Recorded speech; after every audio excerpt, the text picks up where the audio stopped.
Assalamualaikum warahmatullahi wabarakatuh. Jadi sebetulnya video ini memang telat beberapa jam ya. Telat beberapa jam karena saya ingin menampilkan background yang istimewa. Ini terkait Argentina juara ya. Argentina juara Copa America dan pertandingan final berlangsung kalau waktu Indonesia Barat tadi pagi ya. Istimewanya mereka juara setelah menaklukkan Brazil di kandangnya sendiri ya, di Stadion Maracana. Tapi sebetulnya tentang kekalahan Brazil di Stadion Maracana ini justru agak aneh ya. Kan Stadion Maracana itu kan stadion yang sangat prestisius, sangat angker sekaligus ikonik ya, menjadi kebanggaan orang-orang Brazil. Tapi bukan sekali ini loh Brazil kalah di Stadion Maracana dalam pertandingan-pertandingan penting ya. Bahkan waktu Piala Dunia tahun berapa? 2014 ya, mereka tuh kalah dari Jerman juga di Stadion Maracana. Teman-teman, selamat buat Argentina yang juara Copa America ya. Sekaligus mungkin ini menjadi pencapaian puncak Lionel Messi. Karena apa? Karena Lionel Messi ini walaupun sukses ya, banyak gelar-gelar individu bersama klubnya Barcelona, tapi masih sering dicibir oleh media Argentina karena belum memberikan apa-apa untuk timnas Argentina gitu. Dan hari ini dia memberikan gelar untuk timnas Argentina. Nah, karena ini segmennya kan kita lebih banyak bicara masalah sepak bola lokal ya. Kita nggak akan ngomongin Argentina juara terlalu lama lah. Kita langsung aja ngomongin masalah-masalah yang berkaitan dengan sepak bola lokal. Nah, untuk Lionel Messi ya, lagi-lagi kita ngomongin Lionel Messi. Lionel Messi mungkin juara Copa America. Tapi saya mau cerita tentang pemain-pemain Argentina ya, yang berkilau ketika main di Indonesia, dan salah satu diantaranya itu bukan lagi Copa America, dia mendapatkan Piala Dunia. Piala Dunia, bayangkan, trofi tertinggi ya, puncak pencapaian pemain sepak bola di planet bumi, Piala Dunia. Dan pemain ini justru memilih main atau pernah main di Indonesia. Siapa dia? Nah, dari semua pemain yang akan saya sebutkan ya, saya mulai dari yang paling jago tadi, satu orang ya. Jadi saya akan bicara masalah pemain-pemain Argentina yang berkilau di Indonesia ya. Pemain-pemain Argentina yang terbaik, saya pilih 5, kalau nggak 5, 6 lah. Pokoknya ini sekeingat saya ya, saya nggak bawa catatan apa-apa. Oke, pertama-tama saya ingin membahas tentang pemain yang dapat Piala Dunia tadi. Anda bayangkan ada pemain dapat Piala Dunia tapi main di Indonesia. Mungkin satu-satunya ya, cuma satu-satunya nih. Jadi dia satu-satunya pemain yang pernah dapat Piala Dunia dan bermain di Liga Indonesia. Siapa dia? Dia adalah Mario Kempes. Mungkin buat bobotoh atau anak-anak yang lahir tahun 2000-an nggak mengalami ya. Mario Kempes ini dia mendapatkan gelar Piala Dunia pada tahun 78 ya, 78. Dan bukan cuma itu. Dia itu bukan cuma sekedar pemain saat itu ya. Dia memang pemain yang jago banget. Mario Kempes jago banget. Bahkan di final pun dia mencetak 2 gol ya, 2 gol, lalu juga jadi pemain terbaik atau top skor ya dengan 6 gol di Piala Dunia tahun 78. Mario Kempes. Lalu di Indonesia dia main di klub mana? Di Indonesia dia main di klub Pelita Jaya. Sekitar tahun berapa ya? 96. Kalau nggak salah tahun 96 ya. Waktu itu memang Pelita Jaya ini dikenal sebagai klub swasta, klub kaya, klub mapan, dan doyan mendatangkan pemain-pemain pemain-pemain dunia ya. Waktu itu mungkin yang paling fenomenal adalah Roger Milla. Tapi kan Roger Milla pemain Kamerun nggak dapat Piala Dunia ya. Tapi kalau si Mario Kempes ini dapat Piala Dunia. Nah, pertama Mario Kempes lah bersama Pelita Jaya. Karirnya mungkin singkat ya. Dia juga udah balik ke Argentina jadi komentator atau apa sekarang tuh. Ada Instagramnya, coba cari Mario Kempes centang biru ya. Nah, setelah Mario Kempes, saya pikir pemain lain yang juga berkilau di Indonesia ada beberapa ya. Cuma mungkin nggak akan sehebat Mario Kempes pencapaiannya ya di dunia. Mario Kempes yang nomor satu. Yang kedua, kalau kita ngomongin pemain Argentina, nggak bisa lepas dari yang namanya Emmanuel de Porras. Ada yang pernah mendengar Emmanuel de Porras? Pemain ini melejit di tahun 2000-an ya. Emmanuel de Porras julukannya Caci, jadi Caci de Porras. Dia ini klub pertamanya adalah Persija Jakarta. Cukup produktif dia di Persija Jakarta. Lalu setelah dari Persija dia pindah ke PSIS.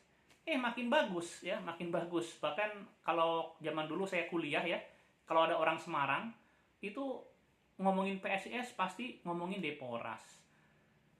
Nah, selain de Porras ada lagi satu orang. Cuma saya lupa dia pemain Argentina atau bukan ya. Tapi kalau lihat dari namanya, yang pertama adalah Gustavo, itu khas Argentina ya. Gustavo, terus nama keduanya adalah Hernan. Hernan juga ini pemain Argentina kan. Kita pernah dengar namanya Hernan Crespo ya kalau di luar negeri.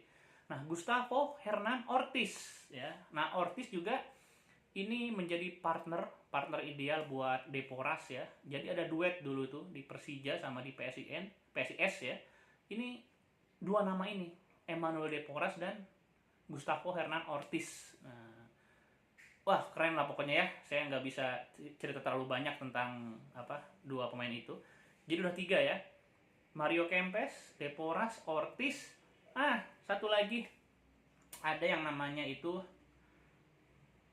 Roberto Pugliara ya. Roberto Pugliara. Ini juga kenapa masuk pemain yang bagus menurut saya. Karena dia itu bermain di klub-klub yang berbeda gitu ya. Waktu itu sebetulnya saya ingat betul Roberto Pugliara itu sekitar tahun 2006 apa 2007, dia itu sebetulnya datang ke Indonesia. Pertama kali itu ngelamarnya ke Persib ya. Waktu itu ada dua pemain yang dipersiapkan atau melamar Persib untuk menggantikan posisinya Eka Ramdhani waktu itu.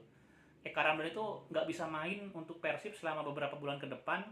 Saya lupa apakah karena memperkuat timnas atau cedera gitu ya. Ada dua pemain. Yang pertama adalah Hristo Petrov dari Bulgaria. Yang kedua itu adalah Robertino Pugliara. Jadi hari pertama Robertino Pugliara datang ke Bandung ya untuk bergabung dengan latihan Persib. Itu saya ada di situ di Batu Nunggal, ada tempat fitness ya di Batu Nunggal. Saya itu ada lihat dia memang pemain bagus, tapi entah mengapa ya versinya sih Jajan Nurjaman waktu itu kan asistennya Achan Yuri, pingin Robertino, tapi Achan Yuri malah milih siapa, Leontin Sitescu gitu ya. Terus kita ngomongin Batur ya, pokoknya Robertino Pugliara masuk ya. Jadi Robertino Pugliara ini main buat Persija bagus, lalu juga sempat main di Persiba, akhirnya ke Persib. Nah, nggak tahu tuh Persib tuh kadang-kadang kalau udah pemain sisa-sisanya gitu ya, baru diambil ya. Udah 4 ya, Mario Kempes, Emmanuel de Porras, Ortiz plus Robertino Pugliara. Satu lagi siapa?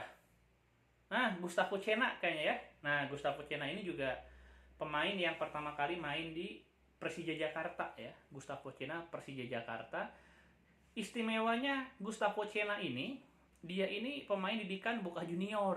Wah, jadi kalau misalkan kita ngomongin Argentina, itu ada dua klub sekaligus akademi yang terkenal, paling berpengaruh ya, yaitu Boca Junior dan River Plate.